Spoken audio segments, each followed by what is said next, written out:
বাজান আপনি তো অসুস্থ, আমার রান্না হয়ে গেছে। না রে মা, আমি এই কটা গুছিয়ে শেষ করতে যাই। আপনি ঘরে চলেন বাজান, আমি রান্না হয়ে গেছে, খাওয়া দাওয়া করে আপনি বেশি।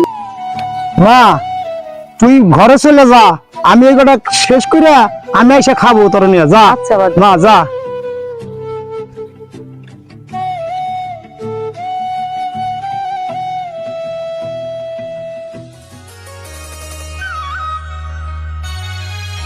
এই গ্রামে এত সুন্দর মেয়েটি কার? যাই সামনে গিয়ে চাচারা গিয়ে দেখি তো। আসসালামু আলাইকুম। আলাইকুম সালাম রাহমাতুল্লাহি ওয়া বারাকাতুহু। চাচা এদিক দিয়ে একটু আগে একটা মেয়ে গেল, মেয়েটা কার? আর বাবা মেয়েটা আল্লাহর মাল, আমারই। ও আপনার মেয়ে না? চাচা মেয়েটাকে বিয়ে দেবেন নাকি? যদি ভালো পাত্র হয় তাহলে আমি মেয়েটা বিয়ে দিব।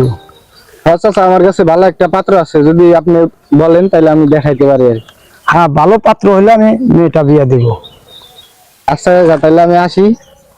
আসেন। আসসালামু আলাইকুম। ওয়ালাইকুম আসসালাম। হে আল্লাহ, আমার ভাগ্যে ভালো একটা পাত্র মিলিয়ে দিত, আমার মেয়েটা সুখ শান্তিতে ঘর করত, আমি ময়রাও শান্তি পেতাম। আল্লাহ তোমার কাছে কি আর ফরিয়াদ করব? আল্লাহ আমাকে এই শান্তিটাই বড় শান্তি, তাছাড়া আর কিছু নেই। তোমার কাছে আর কি চাওয়ার আছে? আমার এইটাই আমার শেষ চাওয়া। আমি তাও ময়রাও আমি শান্তি পাইতাম। আমার মেয়েটাকে শান্তি মতো দিতে পারলি আমি খোদা তাআলার কাছে ফরিয়াদ করতাম, আল্লাহ আমার শান্তি পাইলাম।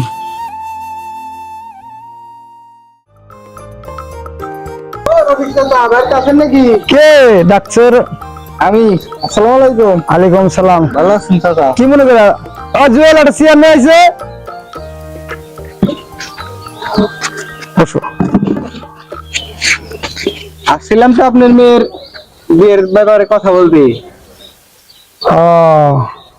আমার কাছে ভালো একটা পাত্র আছে, ওই 4 লাখ টাকা লাগবে, আপনি কি বলেন? আমি এত টাকা যৌতুক দিয়ে আমি মেয়ে বিয়ে দিতে পারবো না। আমি গরিব বলে আমার এত টাকা নাই, আমি মেয়ে বিয়ে দিব?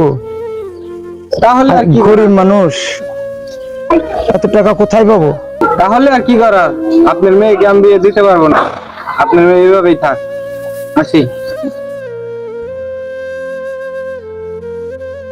চল বাবা চল, আজ গরিব বলে তোর বোনকে আজকে আমি টাকার জন্য বিয়ে দিতে পারলাম না। ঠিক আছে বাবা, চলো।